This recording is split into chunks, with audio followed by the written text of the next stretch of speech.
ছুটি পুজোর মধ্য দিয়ে আজ বৃহস্পতিবার মালদা জেলার চাঁচলের শিব মন্দির সংলগ্ন রায়পাড়ার নবীন সংঘের শারদীয়া উৎসবের শুভ সূচনা করা হলো। ছুটি পুজো উপলক্ষে উপস্থিত ছিলেন ক্লাব ও পুজো কমিটির কর্মকর্তা সহ সদস্যরা।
পুজো কমিটির কর্মকর্তারা জানালেন, আগামীকাল থেকে শুরু হবে দুর্গাপুজোর মণ্ডপ সজ্জার কাজ। মন্দিরের আদলে গড়া হবে পুজো মণ্ডপ। রৌতুয়া থানা এলাকার বাহারালের সোনা মিশ্র পুজো মণ্ডপ সজ্জার দায়িত্বে রয়েছেন।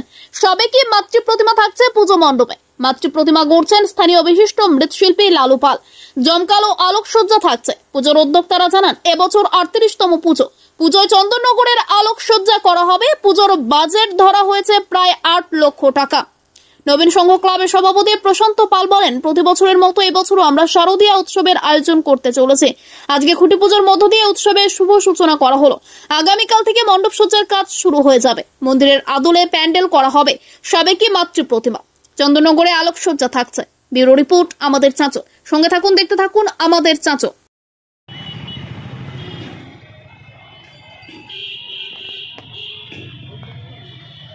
আজ প্রথমে জানাচ্ছি চাঁচল মহকুমাবাসীকে শুভ শারদীয়ার প্রীতি উৎসব। আজ চাঁচল নবীন সংঘ ক্লাবের পক্ষ থেকে ছুটি পূজার মাধ্যমে আমরা শুভ সূচনা চাঁচল নবীন সংঘের শারদ উৎসবের সূচনা করলাম। এই আমাদের শারদ উৎসব এবছর চাঁচলবাসীকে একটি যেভাবে আমরা প্রতি বছরের মতো মানুষকে আমরা করি, প্রতিমা দর্শন করার যে সুযোগটা করে দিই এবং যেভাবে আমরা মানুষ আমাদেরকে চাঁচলবাসীরা আমাদেরকে সহযোগিতা করেন, এবারও আমাদের আশা যে আমরা যেভাবে চাঁচল নবীন সংঘ ক্লাবের পক্ষ থেকে এবার পুজোর বাজেট 8 লাখ টাকা আমাদের এবার পুজোর বাজেট।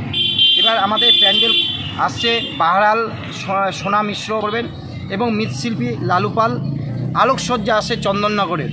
এই সকল টোটাল বাজেট এবার চাঁচল নবীন সংঘের 8 লক্ষ টাকা। এই পূজা সকল চাঁচলবাসীকে আগাম শুভেচ্ছা জানাচ্ছি যে আমাদের শুভ শারদীয়ার যে প্রীতি ও শুভেচ্ছা। আমাদের এবার মণ্ডপ সজ্জাটা থাকছে একটা মন্দির আদলে প্যান্ডেল। আর মায়ের প্রতিমা, মায়ের সাবিক প্রতিমা। এই হচ্ছে এবার পুজোর আয়োজন। আপনার নাম এবং কি দায়িত্বে রয়েছে? প্রশান্ত পাল, আমি নবীন সংঘ ক্লাবের সভাপতি। প্যান্ডেলের কাজ মোটামুটি কবে থেকে শুরু করছে? কাল প্যান্ডেল কাজ শুরু হবে।